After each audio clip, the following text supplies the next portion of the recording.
A lot of companies state that that's a goal. They want to be more transparent with their employees. They want to be able to share information, progress, and where we're going and that mission and vision. But if you don't have an intimate communication line, I don't think it resonates as well. And so if you have an internal podcast, you can have your company's leadership just talk in front of a camera, or even an audio only podcast where you might be talking into your phone and you're able to share things in a more informal way. And that just translates into a more authentic dialogue that you're able to have with your employees. The biggest thing is the strategy piece. It all rolls back to answering two key questions for your show. It is, who's the show for? Like specifically, can you define who the show is for? And then how does the show help? Those are really the two most important things to answer with any podcast that you're creating for your business. Hey everyone, welcome to another episode of the Internal Marketing Podcast, the unique podcast series where we flip the marketing conversation from external to internal, exploring all the ways you can build a brand and drive growth by engaging and empowering company employees to become powerful advocates of the company brand. I'm your host, Kerry-Ann Stimson, and I'm very happy to be bringing you another episode. And inside this episode, we'll be exploring how having your very own internal company podcast can help you to level up your internal marketing game. But before we get started, remember that an audit is the very first step of any great internal communication strategy. Even if your team hasn't formally put together a plan in the past, your organization has developed channels, patterns, and processes organically, and it's crucial to understand how information is flowing. Starting with an audit can tell you where you might be missing the mark with current communications, including gaps in information, misunderstandings, overlooked teams, and ignored channels. Head on over to useworkshop.com/marketing to learn more and to download their complete 7-step guide to running an impressive internal communications audit. And of course, Workshop is the global sponsor of Season 3 of the Internal Marketing Podcast. Thank you, Workshop. I'm happy to have you on board. So, let's jump into this conversation with my awesome guest, Tristan Pelligrino. Tristan is the co-founder at Motion, and Motion is a done-for-you podcasting service. Tristan will be sharing how you can start and leverage your very own internal company podcast. Hi, Tristan. Welcome to the Internal Marketing Podcast. Thanks for joining me. Yeah, Kerry-Ann, thanks for having me. I've been looking forward to this. Absolutely. It's going to be great. And it's going to be an interesting discussion because I actually was sharing with you before we hit the record button that a lot of companies I find are tuning into the idea of doing internal podcasts, right? So as companies are looking at creative ways to engage their employees in everything that's happening about the company, things like the traditional newsletter, those still very valuable. I don't want to step on any toes here. Right. But they find that folks need different and ingenious ways to engage their team members. And podcasts already are popular. And a lot of companies are now recognizing, hey, podcasting is something that we could take on internally, not too difficult to do, but certainly could enjoy greater engagement. So when I thought about one of the topics that I wanted to cover for this season, I said, hey, let's cover how internal podcasts can help to drive and support internal marketing. And of course, I thought of you because, hey, podcasting is your line of business, right? Yeah. So thank you so much for joining me. And, I just wanted to start off, as I always do, Tristan, with a level setting question. And really, when we talk about podcasting, we know what regular podcasts are. What, in your experience, is the difference between an internal podcast and a regular podcast, like what we hear about the various podcasting platforms and directories? Yeah. So from an internal podcasting perspective, I like to think about it as your company's podcast, like a normal podcast is really for external audiences. Typically, it's produced more so by the marketing team. And that's to get your message out into the marketplace and to connect with thought leaders and that sort of thing. Whereas an internal podcast, really the audience switches to a focus with your internal employees. And a lot of times, almost equate an internal podcast with a private podcast, which is even like it's a different technical component to it. But I actually did a whole series. This was about 9 months ago. We did a series on our podcast, Recorded Content, where I brought on Mark Asquith, the owner of Supercast, as well as the owner of, gosh, what was the other one? Castos. So we did like a 3-part series of private podcasting and tried to get an understanding of all the technical components of that. But essentially, the private podcast is just a way for you to distribute a podcast with a more private setting to where the general public can't get this and consume the content from a regular RSS feed. So you're kind of protecting some of that information somewhat, and then you're able to more freely discuss some of your internal company messages and some of the experiences that employees are having.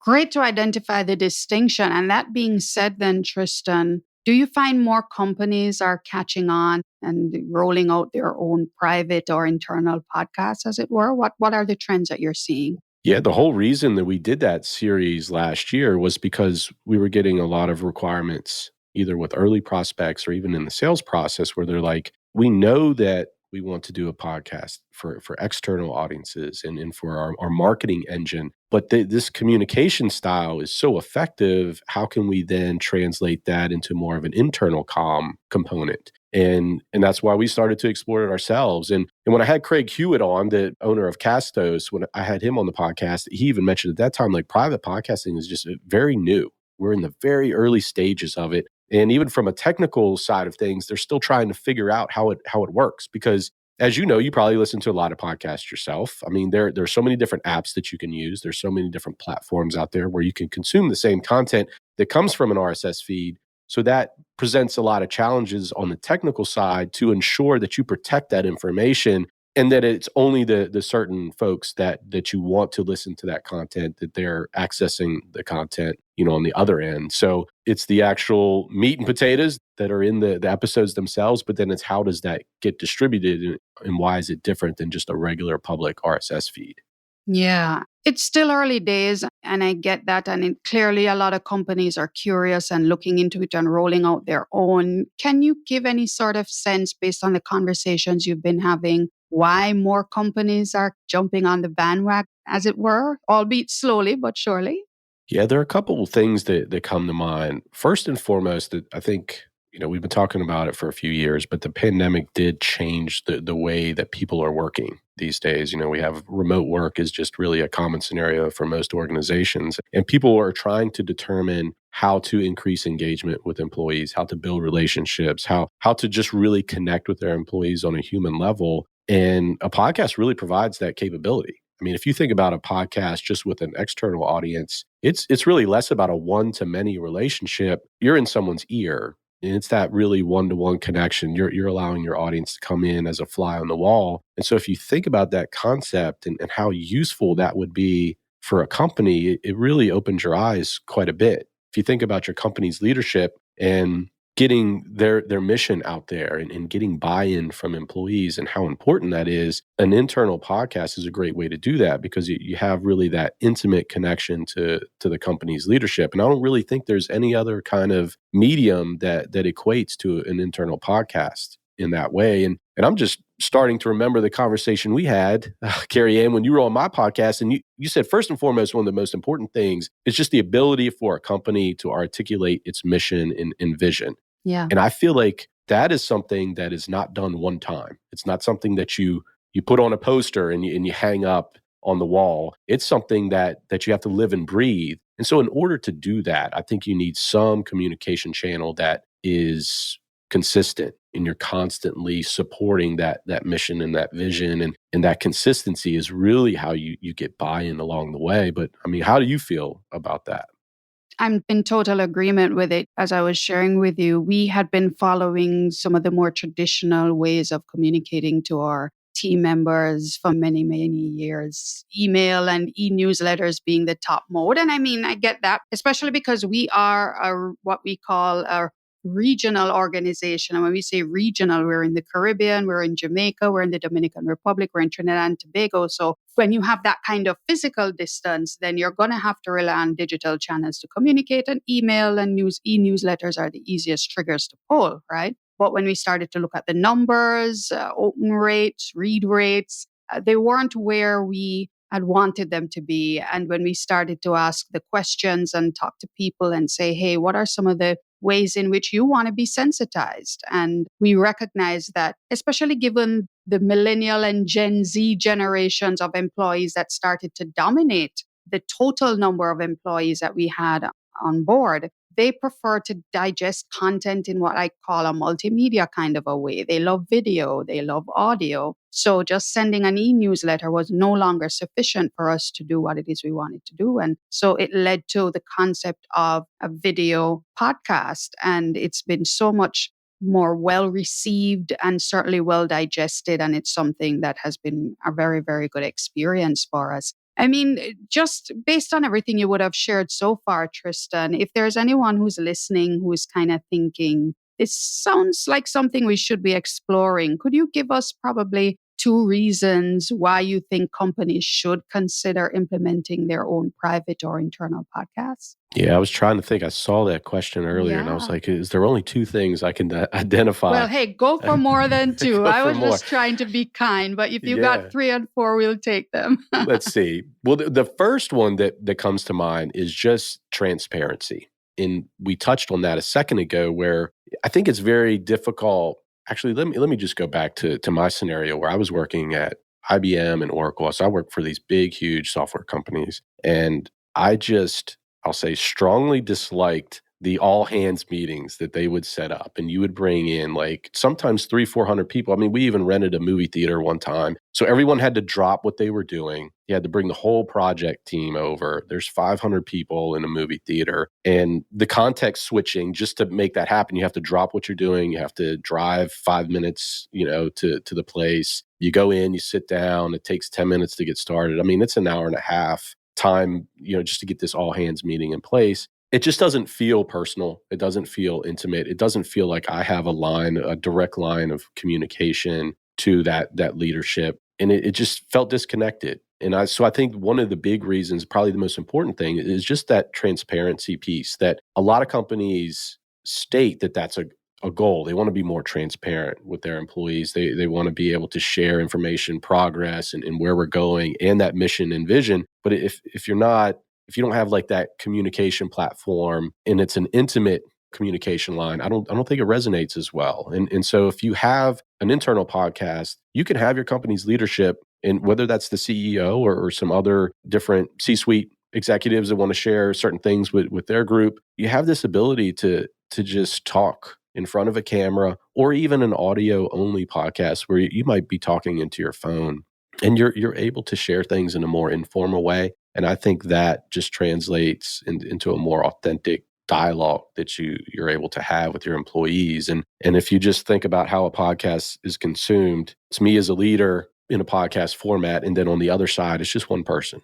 and you're in the headphones, and it's just a different dynamic than me sitting in a movie theater with 499 of my other colleagues, half paying attention and half worrying about the emails that are piling up back at the office that I'm going to have to deal with. Tell me about it. So I think that's probably the biggest thing, is just transparency and that communication line that you establish. And then the other big component is a podcast is just a way to communicate consistently. With an internal show, you can be a little bit more informal. It doesn't have to be as branded or what have you, because it already has that natural, it's encapsulated in your brand already. It's distributed internally. So that's already a given. And so you can have more of an informal dialogue. And that's something that allows you to be more consistent with, because there's not so much production involved. And you can kind of record something, clean it up a little bit, and then give it to your internal comms team, and then they're off and running. And I think that's really the great piece about it. Is a big hurdle or obstacle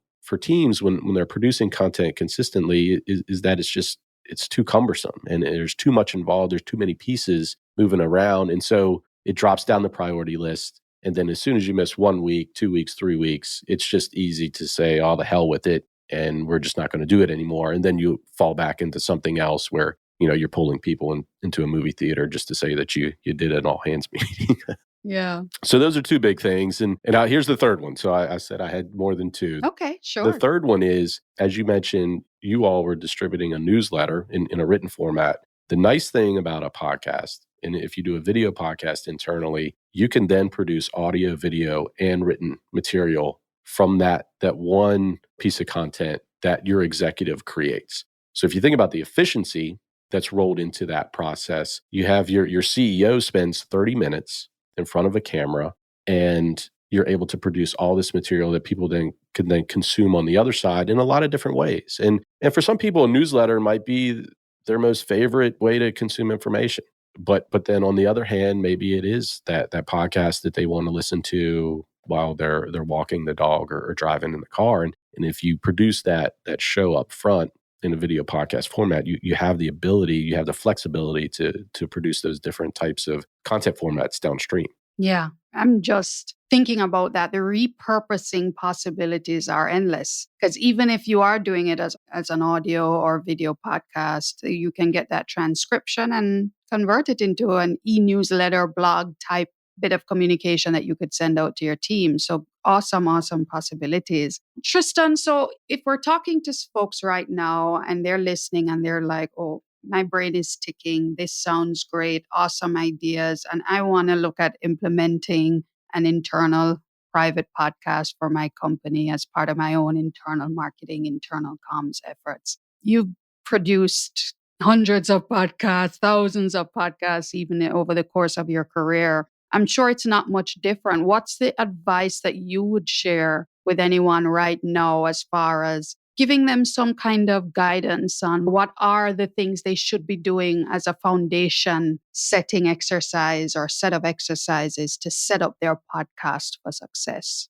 Yeah, the biggest thing is the strategy piece. A lot of folks come to us even, when they're in the sales cycle, they're trying to figure out, how do we get this show off the ground, whether that's an internal podcast or even on the external side for marketing purposes. And they're asking questions about microphones and headphones and video or audio. And I think it all rolls back to answering two key questions for your show, whether that's an external or an internal podcast. It is, who's the show for?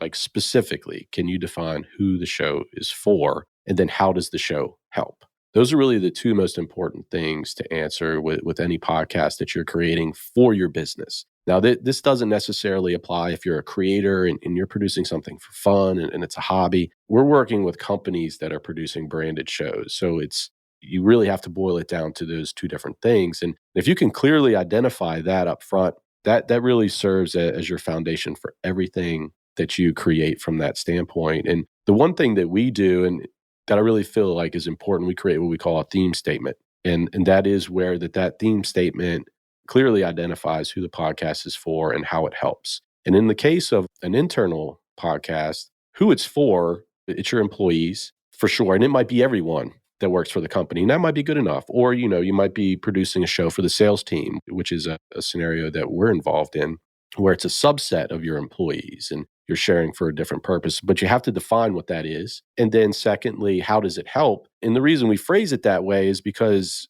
really the best content marketing or the best content helps someone in some shape or form. And that could be inspiration or that could be education. There's just a lot of different ways to do that. But that's really where everything starts, from my opinion, is that foundation, answering those two questions and establishing that strategy. And then, really everything else falls in line from there. Awesome. It's interesting that it all comes down to some of the basic fundamentals when you're talking about marketing and communications. It's understanding your audience, what their needs are, and how is it that your piece of content is going to be helping them or adding value to their lives. Because let's face it, if it's not going to add value, they're not going to listen. Yeah. And if you want folks to tune into your podcast, especially if it's a new one and people aren't quite sure where this all fits, it's great to level set up front and help them to identify just exactly how valuable it is. Great. So I've set up my strategy. I know who my podcast is for, how it's going to help them, what the message or key messages are going to be. In terms of the actual setup, what are some of the tools that a company should think of pulling together to actually know, put the nuts and bolts together to set up the podcast? I would encourage nuts and bolts. You have to identify, so once you have your theme statement in place, you have to identify what we call your guides. And that involves like your host or guests or what have you. But these are the folks that are going to take your audience on a journey. In some ways, the guide is the same host every time. And that host brings on guests and use an interview type format to go on a journey with your audience. And then in other situations, you might have a live event component that you're folding in there. You might have a roundtable discussion that's distributed internally where you have maybe 3 to 4 people in one session and you're trying to share that conversation. So I think, everything, you have to figure out your structure and your format from there. So once you understand your theme statement, it's like basically how are we going to then execute that? How are we going to roll these into an episode that is something we're able to produce consistently? And then once you have that in place, you start to figure out, who are the other players involved. Are we going to bring in those guests? Are we going to bring in employees to support some of this information? Is it only going to be a solo format where it might be just our leadership talking on camera and having that intimate one-on-one discussion? So you have those conversations. And then from there, you start to figure out, what does it look like? What does it sound like? How is it structured? So is this like a 15-minute piece that you produce every week that hits on those goals from your theme statement? Or is it something a little bit more involved where, you might be doing a 30-minute piece where you are bringing on that guest and diving into more of a story structure from there? So there are a lot of different things that you can do, but they all roll back to that theme statement. So those are some things on the functional side. And then on the technical side, you do have to figure out, how are we going to execute this, using equipment and what are the platforms that are in place? So you have to figure out who's involved, and the people that are involved, you want to set them up for success as best you can. And we really just say, get some headphones, get a microphone, and then a camera. And I mean, you can really have a pretty good setup for $200-$300. And if we're talking about an internal podcast that is very important to your employees, and this is coming from leadership, it's a small price to pay. So once you have those things in place, you have to then think about your platform that you're going to use for recording. And I've dealt with a lot of folks, CEOs of Fortune 500 companies to startup CEOs. They're busy. They want this thing to be as easy as possible to execute. So try to have a platform like Squadcast or Riverside that allows them to use their browser, record directly with a webcam or a phone or another camera that's easy to set up, allows them to use a USB microphone, and all these pieces of technology and equipment work together.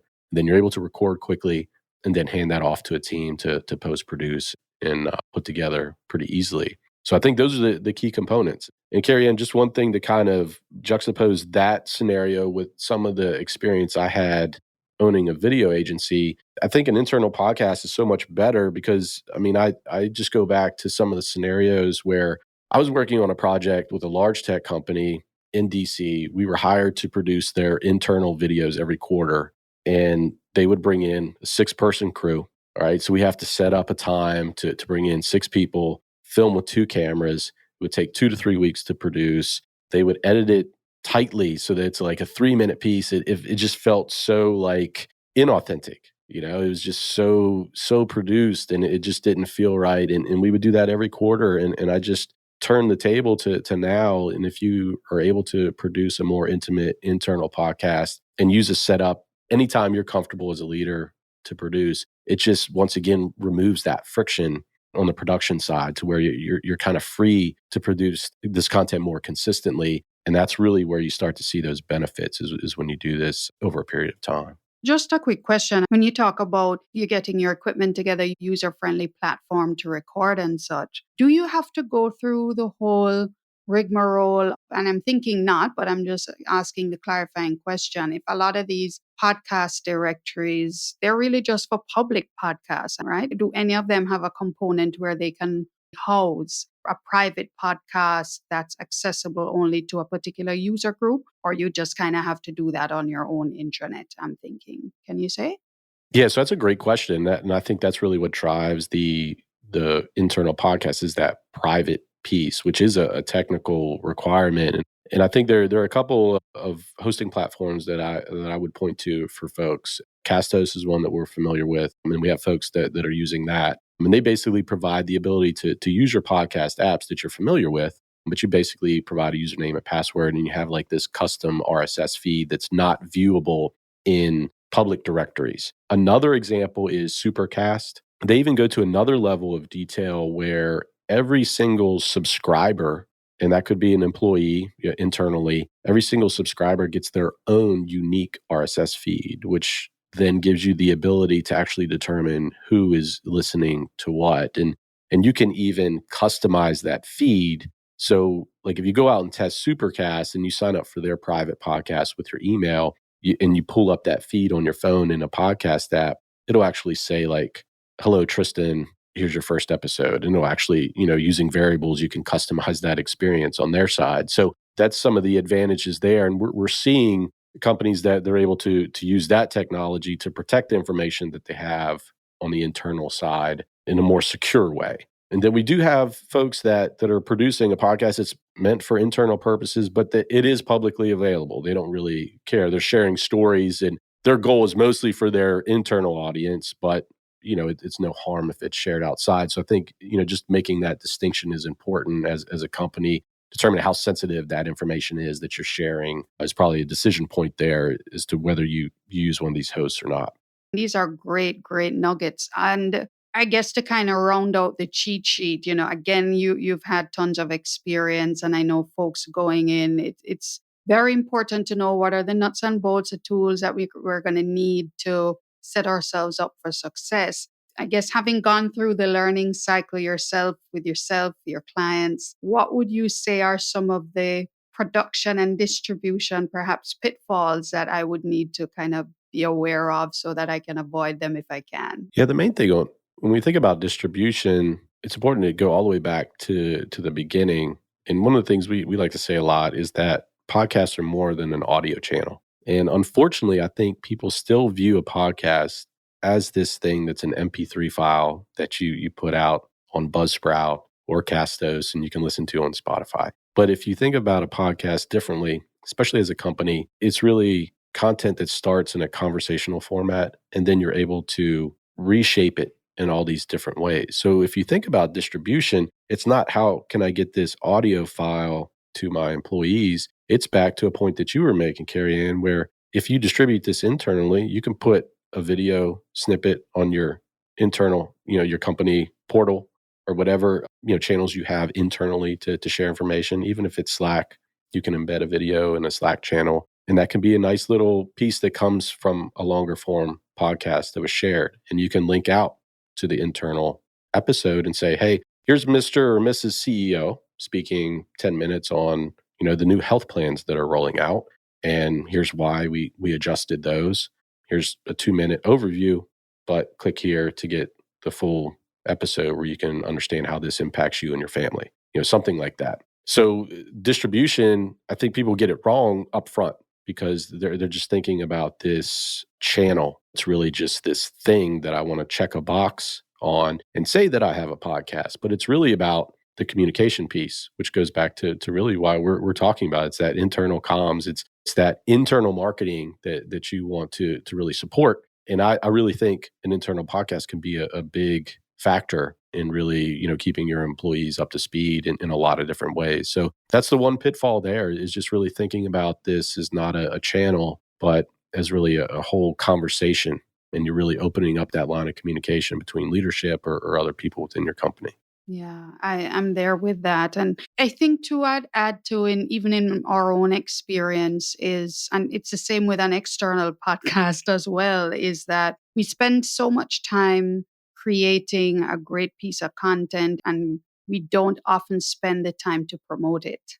And I think it's either an oversight or an assumption on the part of people who are producing podcasts, especially internal podcasts, because you think, well, they're employees and they're going to be interested. So they're going to see it and they're going to listen or they're going to watch. And that's not necessarily the case. I know we've found that sometimes they don't even know it exists. Or if they know that it exists, they're again not aware of the value that it brings, or they see it and it's too long. And, I don't really have time for this. And they keep putting it on the shelf and letting it sit there and not really engaging. And using the time to treat your employees as you would a customer. We spend, again, a lot of time investing and promoting our brand or products and services in the same way you're going to have to promote all of the great things that you provide for your employees, including a podcast that keeps them informed, keeps them motivated, even inspires them. How are we using the time to promote it to them? I think is another bit of advice I would add there, given our experience as well.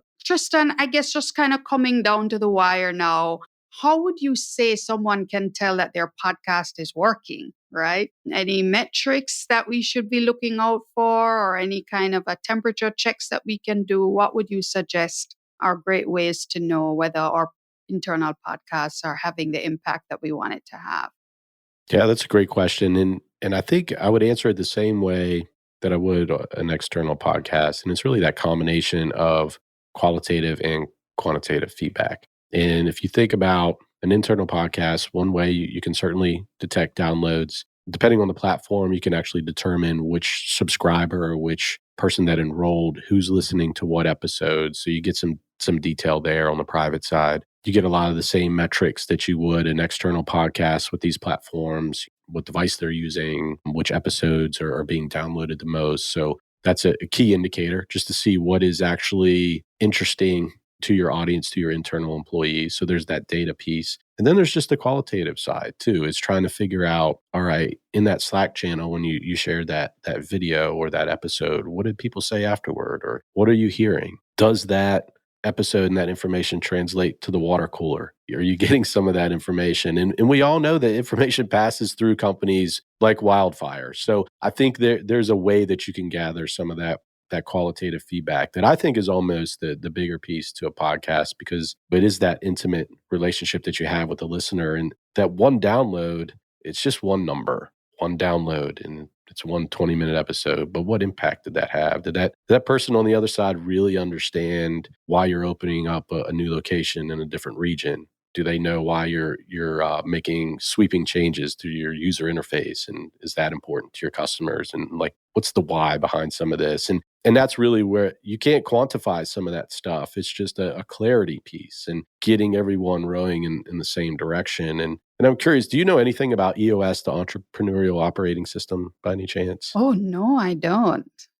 That's something that I became aware of about 10 years ago, and that's how I really build my companies. It's based on a book called Traction, but something in that book, and they basically provide a lot of different tools for entrepreneurs to build a foundation and different pieces that start with the vision of your company, and it rolls down all the way to like your weekly to-dos and sharing that information with employees. But the one thing I remember when I first started using EOS, is what it's called, is that your employees, your team, they have to hear something 6, 7, 8 times before it starts to click. So let's say you roll out these core values and this mission for your company. If you distribute that in a 5-minute video from your CEO and you just put it out there on your internal portal and just leave it, people just aren't going to attach themselves to it. Yeah. You have to repeat it, and it's got to become a core part of just consistent messaging. And that's just something that really, speaks to me. And I feel like that, with your internal podcast, you get the opportunity to, it's not really repeating yourself. It's more reinforcing those messaging. Yeah. Absolutely. Wow, Tristan, you shared so much today, and we're coming down now to this segment of my show where I talk about the final nugget. Right? I actually posed the question of all my guests, of all the nuggets that you would have shared today, what, in your view, is the most important takeaway that you think our listeners should come away with today, having listened to everything you would have shared?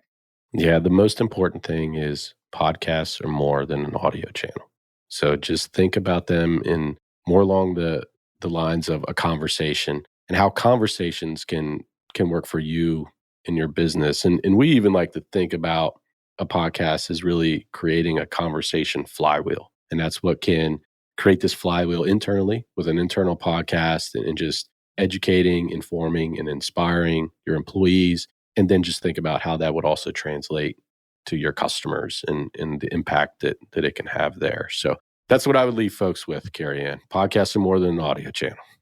I'm with that. Podcast more than just an audio channel. So many possibilities, so many opportunities. And again, when we talk about internal marketing, when we talk about the need to really engage our employees in promoting our mission, our vision, purpose, products, services to them, the possibilities are endless of how a podcast can bring that to life in a real way. And it's awesome. Tristan, this has been such a great conversation. I'm so very grateful to you for your time and your generosity of sharing. And of course, I can't say goodbye without asking you, how can we, the Internal Marketing Tribe, support you? Yeah, for sure. Two ways to get in touch. First is LinkedIn. Kerry-Ann, that's how we Yeah, met and started our that's right. conversations. Good old LinkedIn. You can find me, Tristan Pelligrino. I think I'm the only one on there. And Yeah. then You got a unique name there. yeah, there aren't any others. And then the other one is just I would encourage folks to check out Recorded Content. That's our show that Yeah. we produce to help other marketers get the most out of podcasts. And I think that would play nicely with a lot of things we talked about here today and how it applies to podcasts in general, but then you can also roll those back to an internal podcast as well and learn some things there. So Yeah. Could you clarify for me, what does Motion do exactly for any of our readers who aren't familiar with your company? yeah, absolutely. Well, quite simply, we're a done for you podcasting service. And we traditionally work with tech companies that know they need to produce content and they want to produce content that their employees will share, but they struggle to do it consistently. So Right. that's where we step in and we create a podcast that becomes more than that audio channel, and it actually drives that conversation flywheel for them. So we produce, once they get the podcast recorded, we help them actually produce all the content that comes out of that, all the video content, written formats, audio formats. And then, of course, we help with all the strategy to get them set up as well. Awesome. Yes, folks. So please connect with Tristan on LinkedIn and follow him. His content is great. Definitely check out their show and also check out Motion. If you're in this space wanting to explore podcasting for your company, please check them out as well. Thank you so much for tuning in to another episode of the Internal Marketing Podcast. I hope you got some great takeaways from this conversation. And if you haven't already subscribed to this podcast, then please join the tribe. And don't forget, feel free to share this podcast with anyone whom you believe will find it valuable as well. I'm your host, Kerry-Ann Stimson, and I look forward to your joining me next time.